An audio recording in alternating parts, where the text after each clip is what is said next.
This is Sam Acho. He was just, right over here. Let's bring our old friend back with us. Bears. That's right. We'll hold the read. I know that's why you're looking at me. We'll do that a little bit later. What do you got here with the book? Man, I got my new book coming out. It's called Change Starts With You, Following Your Fire to Heal a Broken World. And obviously with the Chicago piece, y'all will understand this. So when I was playing with the Bears, played there 4 years, 2015 to 2018, two-time Walter Payton Man of the Year nominee for the team.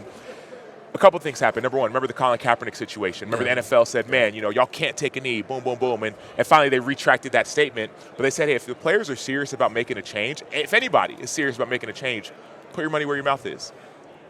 And we're like, what do you mean? They said, how about this? The NFL, Roger Goodell, and the league said, we will match up to $250,000 per team per year to social justice causes. And me and my team, that was Matt Nagy's first year. So we not only did we have early practices, we had an extra week of OTAs, but we also played in the Hall of Fame game. So we were going to be the first team out there to see, are we going to take a knee, you're going to stand, what are y'all going to do? I remember that, yeah. You remember that? Yeah. So the biggest thing was like, hey, sure, you could take a knee, you could stand, you could put your hand, but let's actually do something. So me, Trey Burton, Chase Daniel, Akeem Hicks, Khalil Mack, 46 out of 53 players got money together, raised so with the NFL matching and the team matching and other matches, raised nearly $1 million to 5 different social justice causes in the area: police community relations, education, et cetera. And so the whole idea about this book, it started there with this idea of like, man, athletes coming around and not helping communities, but it followed up with in 2020 with George Floyd when he got murdered and sports were canceled and athletes were thinking, what do we do? And so that was a time, if y'all remember, we had Jason Heyward, Jason Kipnis, Jonathan Taves, Malcolm Subban, Mitch Trubisky, Allen Robinson, Max Strus, Ryan Arcidiacono, from all the different teams in Chicago came together to the west side of Chicago because you see looting and rioting, et cetera. We're like, dude, let's see if this is really real. So we go and we saw that, but we also sat and listened to some of the kids in the community and some cops. All of us at a table. And the long and short of it is we sat, we listened, and we heard devastation, frustration, and all the despair. But then we took a tour of the community. And we saw glass on the ground and buildings boarded up. But we also I asked Jason Heyward on the bus, I said, man, we've been on this bus for 15 minutes. How many grocery stores have you seen in this community? Yeah. Yep. He said, maybe one. I said, how many liquor stores have you seen? He said, over 10. So at that point, remember I told you before, we said, let's do something. We said, let's do something again. And so we decided to listen to the kids, see if they needed anything. They said, dude, we love a food mart. We said, where do you get your food from? They said, dude, we got to go to the gas station to get food. Yeah. So what about like healthy food? They said, we got to go 45 minutes.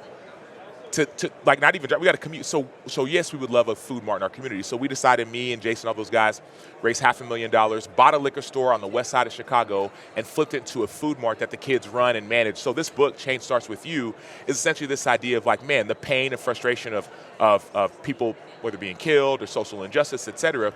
What if you could, like, in the way Jason Heyward said it, he said, what if you could take aim? Like all that pent-up frustration, instead of just sitting and doing nothing and sitting on your hands, let's rally people together. And so we did that. And then the next year we did this 24-hour radiothon, raised about $600,000-$700,000 to make that temporary pop-up food mart into a permanent one. And so that's what this book's all about. It's available at samachobook.com.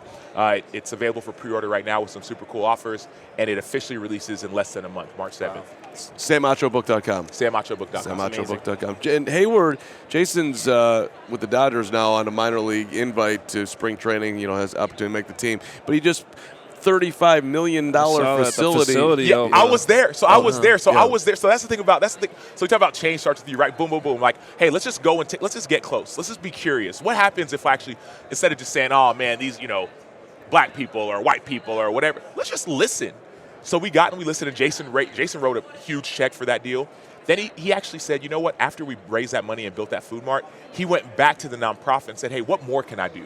So he just opened on Thursday the Jason Heyward Baseball Academy. You talked about it. There's a 10-acre campus. It's the largest full-size indoor FIFA-regulated field in the entire region. The mayor came, Lori Lightfoot came. People from the governor's office came. Deputy directors came. I was there. Jason was there.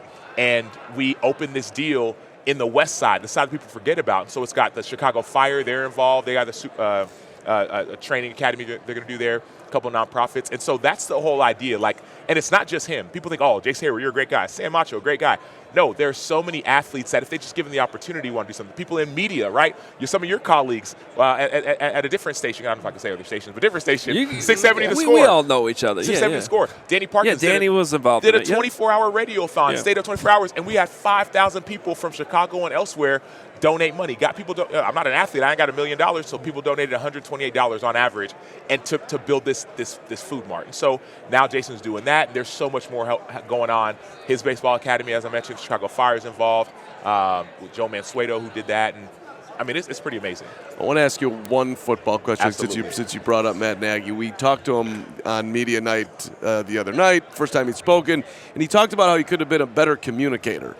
You said he could have been. He said he could have been. He was admitting some of his faults. That, to his credit, he could have easily been like, "Yo, I'm here with the Chiefs. We got a game on Sunday." But he talked to us for like 20 minutes about a lot of different stuff. So, and then we were kind of hypothesizing that maybe just when he got triggered, when Nagy was angry, he didn't do a great job talking with guys. Did you experience? You're nodding your head. So what can you enlighten us about that part? I think there's truth to that. So Matt Nagy was a first-time head coach. And you might be a brilliant offensive mind, but as a head coach, in my experience, the best head coaches are also great with people, right? They know how to motivate people. You see Andy Reid dancing in the locker room. They're giving them burgers, with the little shoebox or whatever. Like those, in my experience, are the best coaches. They know how to relate. And I think that was an area of improvement for Matt Nagy. How do I relate with my players? Week 1 or whatever, when he first got signed, me and a couple other guys wanted to go up to his office, right? I'm trying to get to know the coach, et cetera. And he was up there like watching tape, grinding away, all of that. But the interpersonal side wasn't there. Now, mind you, you're a brand new coach. Just 90 guys, 80 guys, whatever guys could still, off season. You're trying to get to know everybody, but that was a piece I feel like he could have done better at. Everyone has their strengths and weaknesses. And I think one of his strengths, brilliant mind of like designing plays. We saw that in year 1. Mitch went to the Pro Bowl. All those super cool plays we did. He scored 6 touchdowns in one game. Yeah, Bucks. Bingo. Yeah. But the other side was, man, how do I relate with my guys? How do I listen to my guys? How do I get input? Mind you, I was only with him 1 year, so it may have gotten better the years after. But my experience was that he could have improved there. That's interesting, isn't it? Yeah, because he comes off as a pretty good communicator, especially with the media. With the media, he's really. Well, I guess I've been in media recently, so I left Chicago. I got in media, so I'm watching interviews. I'm like, man, you don't seem like you want to talk to people. But well, that was at the end of last year. That's the time, and that's when I started. That's when I started working. Yeah. So. And also, we're giving him credit, but there was a lot of word salad, and he just kind of whatever the hell he was saying, and half the time it made no sense. Like he in the communication thing the other night, he's like, I was a really great communicator, but I could have been better at communication. Well, which one was it? Which one was it? Yeah. That's interesting. Sam, really quickly to go back to all the things you're doing off the field, you could just tell how passionate you are about all of that. Where does that come from you? Where does that originate from? I think two places. I'll start with my parents. So my mom and dad were born and raised in Nigeria. People say started from the bottom. Like they had nothing. Like they lived in a village where you had to walk with a bucket on your head to go get water. You know what I mean? Some of y'all can understand where I'm coming from. No, it's so foreign. Seriously, like let's just keep going. I get it, but it's like nobody can. I can't imagine even remotely what that would be like. You don't have running water at home. Yeah, no lights, no running water. That's how they grew up. My mom would tell me stories about having to walk miles in her village to the stream with a bucket, fill the bucket up with water, walk mile, get carried on the head, right? Walk miles back to her place, boil the water so that it could get all the diseases out, cool down the water so that you can drink it. That's how they drank water. Yeah. How do you do laundry? The stream. Everything was, you take your clothes, go to the stream, wash it. How do you take bath? The stream. There was no running water. There was no light. Right, I remember my grandma's house, there was like one little light bulb because a Nigerian electricity provider called NEPA, they barely made it to her remote village. And so that's how they grew up. By the grace of God, they got a chance to come to America. My dad is a businessman and a marriage counselor, but he's also a pastor, like telling people about Jesus. So like they were missionaries who came to Nigeria that wanted to go tell these Nigerians, hey, let me tell you about Jesus. And they heard my dad preaching. And they're like, no, you need to come to America to help us. Okay. And so that was kind of his first way. So boom, came to America. And then all of a sudden they said, come back. So he started coming back, started going to school, et cetera. So I have an innate understanding of what home is like. Because I go back to Nigeria every summer and even in the Christmas time. So that's part of it, right? Dad and my mom as well. Cannot discount that. Then also, I'm telling you, like the grace of God, right? this is who I am or how I am. Like, that's how God made me. Some people are super analytical and like want to be behind the desk, and that's fine.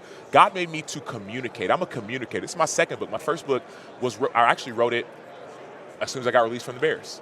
First time ever being cut ever in my life. Yeah.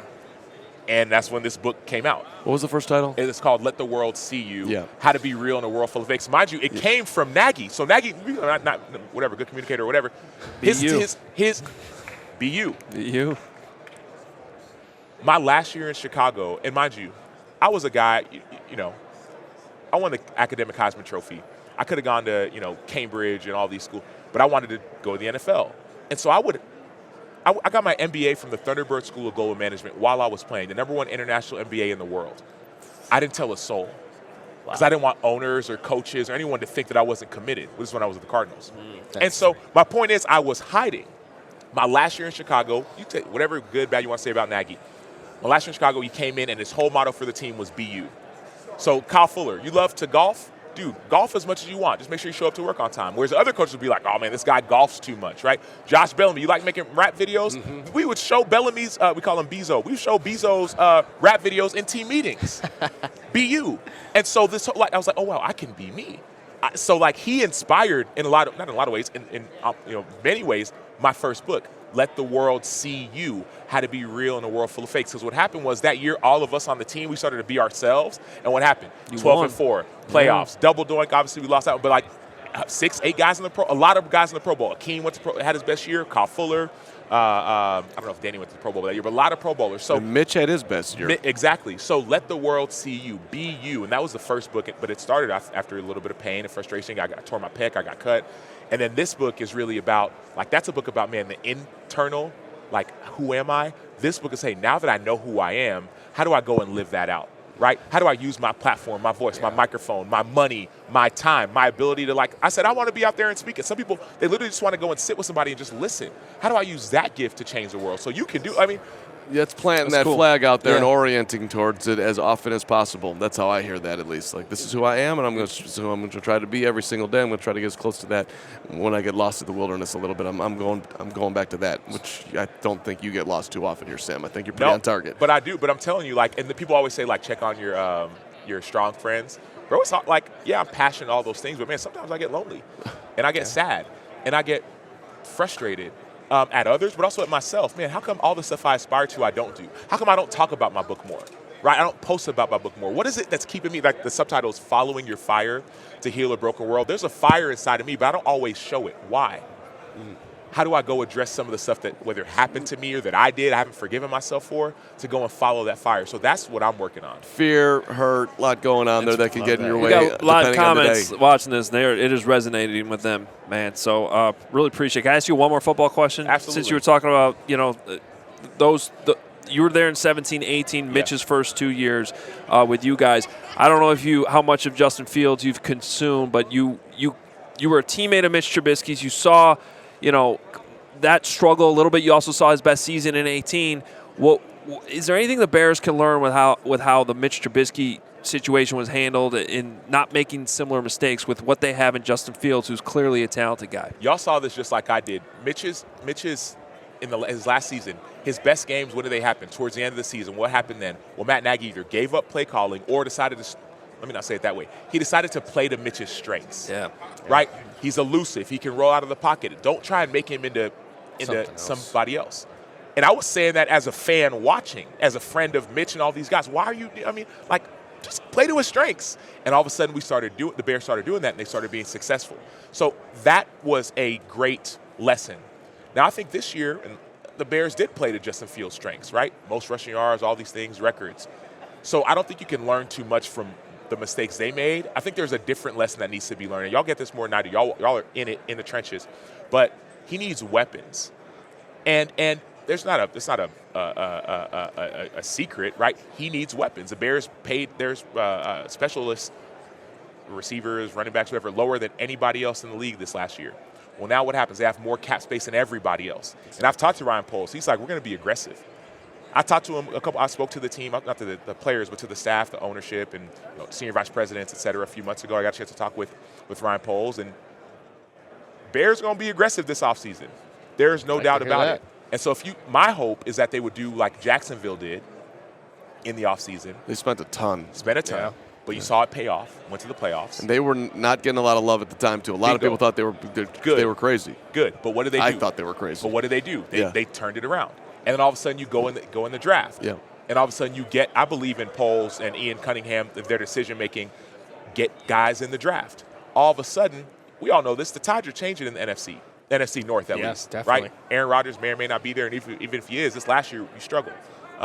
It might be the Lions and Bears soon. Bingo. Yeah. So my whole point is, I think they've learned that lesson about playing to people's strengths. I think the part that they will do is go attack free agency, and then if you are where you think you could or should be during the season, do what Philly did this year. Do what the LA Rams did last year. Go get better during the season and make that playoff run. That's the gold star right now. Follow. North Sam, Star. this has been great. It's good seeing you. If there's anything we can do at our outlet to help all the things that you're doing, let us know. Keep us included. Absolutely. We're down there in the city. You see the flag, CHGO. It's Chicago. We're all Chicagoans. Anything we can do to help would be great. Love to help out in the community, whatever. And, let's get creative. So I'm all about it. Maybe we do another radiothon to raise money for that Jason Heyward deal out there we're doing. Jason was such a first-class dude. He didn't play great the year they won the World Series, and I covered that team. But what did he do at that when the rain delay? Of course. Ask anybody.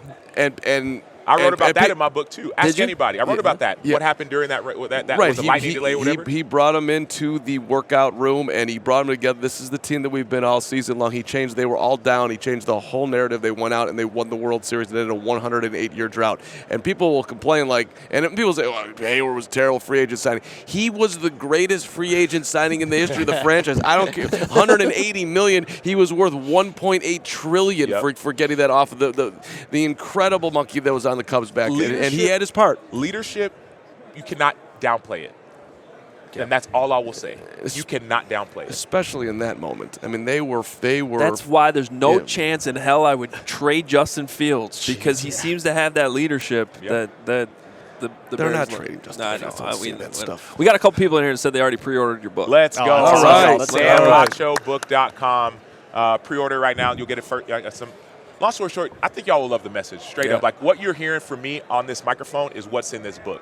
That's what's on these pages. And even more encouragement of like, hey, how can we do this too? If I ain't got millions of dollars, but I want to make a change. And maybe it's not in society. Maybe it's just in my family. SamAchoBook.com. Change starts with you. Sam Acho. Appreciate you, man. Appreciate you. Sam. Also good to see you too.